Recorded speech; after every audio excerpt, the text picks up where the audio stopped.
So, you want to play some video games? Yeah. Let's talk about some scary games, Morrow. It's Halloween. It is. Mm-hmm. So we're recording this the Saturday before Halloween. We're all dressed up and excited. Mm-hmm. But first off, I got to get something out of the way. I don't like scary games that much. Me neither. So I do. I was actually trying to play Silent Hill 2 recently. It's entirely too scary for me. Like, I had to turn it off. It was too much. Maybe you're just a pussy. Yeah, well, that's definitely true too. I don't have a good tolerance for scary stuff. Yeah. That being said, I still enjoy scary games, but I have to really like it. Like, I can't muscle through a scary game. I mean, well, that's what this list is about. There's some that are unplayable for me because they're so scary. So right, and usually it's also the controls, right? Like it never quite does. It's what they do. It's what they do. But anyway, do you want to go first? Sure. So my number 5 is actually no, you go first. Okay, all right, I'll go first. So my first game would be Grabbed by the Ghoulies, and as you can see, I really like Scooby-Doo and Hanna-Barbera sort of level of scary things, and the character designs were really in that Hanna-Barbera vein, which I really liked. The music is spectacular in this thing. It's Rareware. Yeah, well, but this was actually the downfall of Rare. This was the first game that was not that great. It's not a super expensive game. It just doesn't play that well. You have to flick the right stick to attack. So, like, you have to flick forward to attack forward, back to attack back. It just doesn't work that great. But anyway, it's still a good game, and I would still recommend you play it. Yeah. So, my number 5 is actually a certain game called Mortal Kombat, and there's a certain thing about it. So growing up, it was very scary to me. Yeah, the violence was never seen before. I've never seen someone rip off someone's head and their spine still hanging out. You know? Yeah, it's insane. It was pretty graphic. And there was one particular, the pit. The pit of spikes in the SNES and Genesis. There's nothing down there, but I was terrified of the actual pit in the arcade and everything. Yes. There's bodies and heads. Yeah. I remember that. It terrified me and it haunted me, so to this day. I was afraid to uppercut people. I didn't realize that there was a finisher to do that. I was afraid to uppercut people on the bridge because I thought I would see that. And you didn't want them to die. Yeah, no. You're too sensitive. No, that's why I liked in Mortal Kombat 3 the friendship. Instead that was the fatality. The friendship, you just give them a present. I remember that. Okay, cool. Yeah, and they kind of kept with that sort of grindhouse kind of stuff too. Oh yeah, it's awesome. Yeah, I mean now I can handle it, but I don't know. I really can't, honestly. Sometimes when I play Mortal Kombat, I'm like, ugh, that's a bit much. I mean, it's way over the top. Yeah. So next up for me would be Alan Wake. The subtitle is a psychological action thriller. It's exactly what it is. This is an awesome game. It's by Remedy, who did Max Payne. It's pretty scary, but not super intense. But I like the setting. The setting is just spectacular. It's got this sort of Washington sort of old growth forest kind of thing going, lots of ferns. Stephen King-ish. Yeah, it's very Stephen King. It's very self-aware. I'm not sure if it's intentionally or not, but it's very sort of kitschy, and I don't know. I really like the game. It's sort of made fun of a lot, but I think it's actually a really excellent game, and the lighting is good in it. So yeah, when I got an Xbox 360, this was one of the ones that I picked up because it's only on it and it's unique. Same, actually. That's actually the same reason I got an Xbox 360 too, is I wanted to play Alan Wake. Yeah, well, yeah. So number 4 is actually I have it on my iPhone, and it's a certain game called, everyone knows this, Five Nights at Freddy's.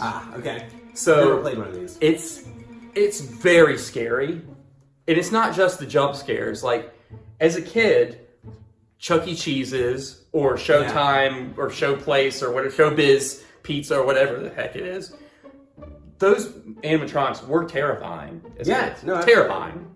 Absolutely. I refused to get close to that band, the band that would play.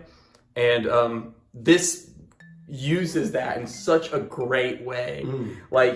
I think it's just a greatest idea, and there is actually some interesting lore to it all, like in the games. I've only played the first two, but it is very scary, that feeling of constantly being chased and having to, like, never knowing when it's going to hit you. Yeah.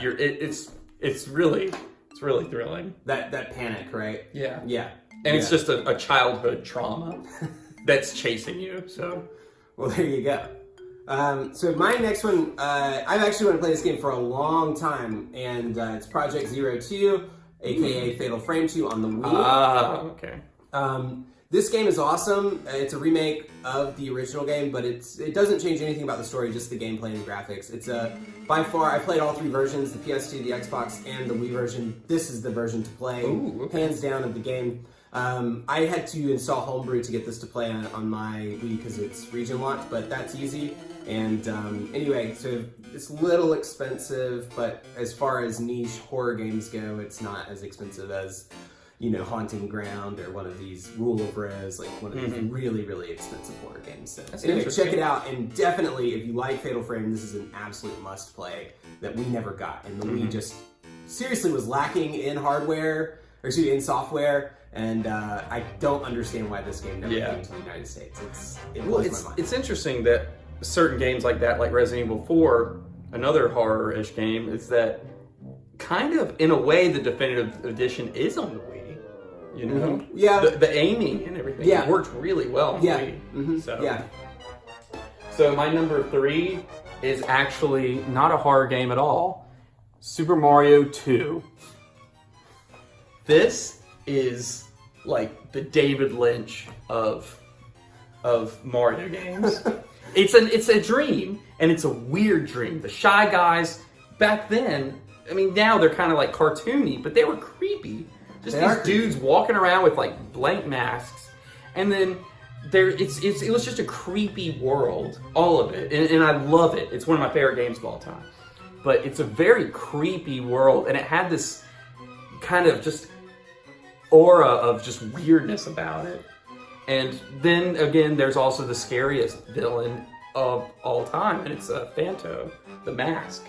That chases you around. Oh yeah, you pick up that key, and the creepiest mask that you can think of. I mean, it's just like a weird, you know, I can't think of it like, I don't know. It's just the creepiest mask. Like where that kind of mask comes from. Oh yeah, I don't know. Like Italian comedy from like the 1700s. I don't know. But it is creepy. Yeah, you're right. That I had not thought about that. That is super weird. Yeah. But also, like, kind of all the Mario games are kind of creepy. Yeah. In a way. 2 is the... I don't know, going into a mirror, or like going into a picture and then like having another world on the other side. Yeah. That's kind of creepy. Some weird stuff. It's pretty weird. Eating mushrooms and turning big. What's going on over there, Nintendo?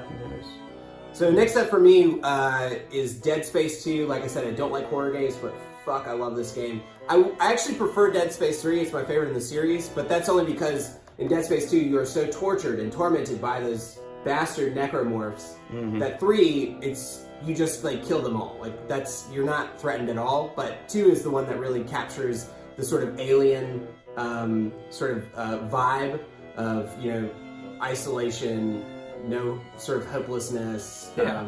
You know, there's no escape because you're on this sort of ship that, you know, you can't, there's nowhere to go, so you just have to fight, but then you can't really fight because you're not strong enough. And so it's very much like Alien, whereas Dead Space 3 is much more like Aliens, where it's like, let's take it to them. Yeah, let's take it to them. But anyway, it's by far my favorite in the series as far as scary games, and it's objectively the best entry in the series. So, my number 2 is actually one of the games in PlayStation VR Worlds, and it's the Shark Encounter. And I don't have any footage of this, Zach, because I refuse to play it. It's too scary for me. You can't relive it? It's too scary for me. No, I've never played it. I've seen a friend play it. And you were terrified. I refuse to play it. Wow. It's too terrifying. The shark is so scary. The feeling, I mean, I started it, and you're underwater, and you're in a cage, you know, shark cage, and it's just too real. It's too real.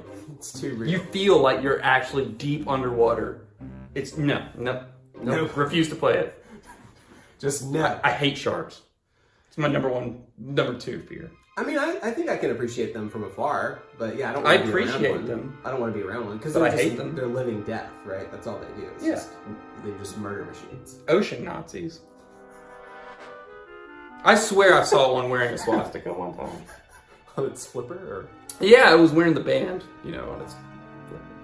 All right, next up for me is, I just finished playing this game recently, Deadly Premonition. It's amazing. This game is so kitschy. It is actually a little bit scary. It plays like a bootleg Resident Evil 4, but it is good. That's a good way to put it. It is good. I mean, the writing is good. Speaking of David Lynch, I mean, it's obviously inspired by Twin Peaks. The only difference that I would say is that Twin Peaks never really knew where it was going, right? Like it had a mystery, but it doesn't know how to solve the mystery, and so it just sort of keeps going in different directions. Whereas this game does actually have a mystery that you can deduce who the murderer is. So that's kind of cool. But anyway, check it out. Definitely get the PS3 version. It's the best version of the game. So my number one is my favorite kind of horror, and it's Bloodborne. You know, Lovecraft. One of my favorite games of all time, and Lovecraft, Victorian era, kind of just horror that isn't, the scares aren't jump out at you scary, it's just the feeling and the weirdness of it all. I just absolutely love that kind of horror, and it's, the lore is amazing, the designs of the enemies is outstanding, probably the best in any game ever. So it's just, I mean, it's an amazing game, and it's scary. It is scary, the feeling of loneliness, like, you know, a Metroid or whatever, you know, it has that. So yeah. Love it. Great game. Yeah, and all the sort of Lovecraftian stuff is sort of just, it's got that supernatural vibe to it, but then that sort of Victorian sheen put on it. It reminds There's me, like religious stuff as well. You know, it's kind of like creepy, ancient, religious stuff is, you know, I like that. Yeah, what were you going to say? Oh, no. I mean, I was just going to say, it always reminds me of, I just finished playing The Order 1886. And that's also got a lot of, it's not quite Lovecraftian, but it's still got a lot of that Victorian vibe to it. Absolutely. It's also got a very heavy-handed, sort of like oppressive kind of feeling. What year is it set in? I think 1992. Oh, cool. Okay. Like Earthbound. New Kids on the Block. Yeah. Tearing up the charts. So we're to the coin toss, and I'm not flipping this coin this time. Wait, you got one more. Because we're at the coin toss. Oh, okay. I'm not flipping this thing this time because you win every time, so I'm gonna let you flip it. I'm getting tails. Yeah, that's fine. Now do I flip it onto my hands? It's up to you. Tails. Shenanigans.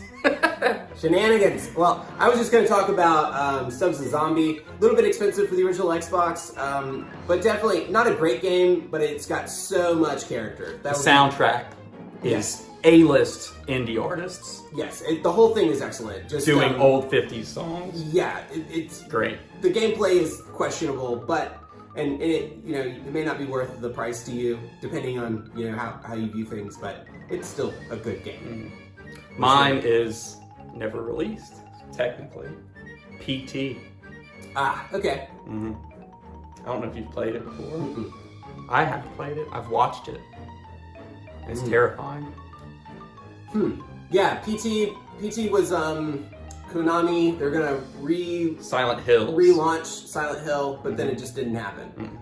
I don't know. It's scary. Yeah, I think Hideo Kojima may have not been the perfect match, because if you think about like Silent Hill's brand of sort of creepy is really not what Death Stranding looks like, and Death Stranding kind of looks like it was where some aspect of PT was going to go. I don't know, but all I know is that demo is very scary, and I could not. That's a game I could not play, especially with like a VR headset. Just too scary. Oh, fuck no. Too scary. Hell no. I'm not playing anything in VR that's scary. Like, that's... No. I did a little bit of Alien Isolation, which isn't a VR game, but it's first person. But you do first person. I did it in the VR headset, and it was very scary. But that would have been cool though, because then you could look at all the dials and gizmos. Yeah. Right. Oh yeah, no, it was really cool. That's yeah. cool. Yeah. Yeah, that game looked cool, but I just didn't think that. Like, I like the setting. Like, it looked like it nailed the setting and that sort of, like, analog 80s sci-fi look, but it... Oh, yeah, no, it nailed it. Didn't look like it played very well. It was good. Okay, It was good. cool. It was good. Check it out. But it is slow. It's not as good as, like, Metroid Prime or something. Yeah.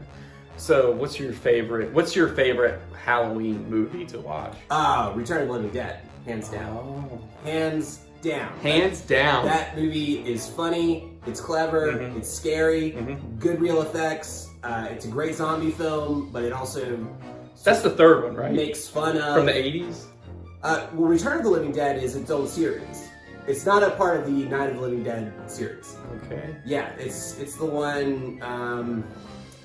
it's the one where the guy releases the zombie and then it sort of like gets everywhere, into everything, because it rains and then like it gets into the water. I think I've seen like clips of it. Maybe. Yeah, if you haven't seen it, it's on the internet.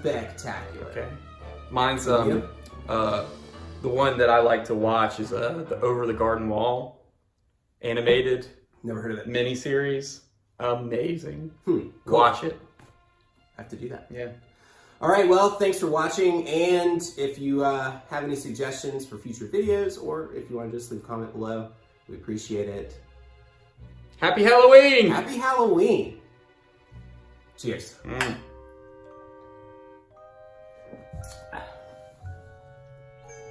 Are we recording?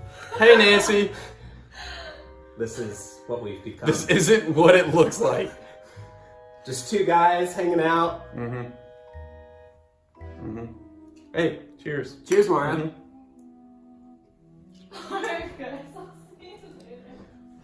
What? What?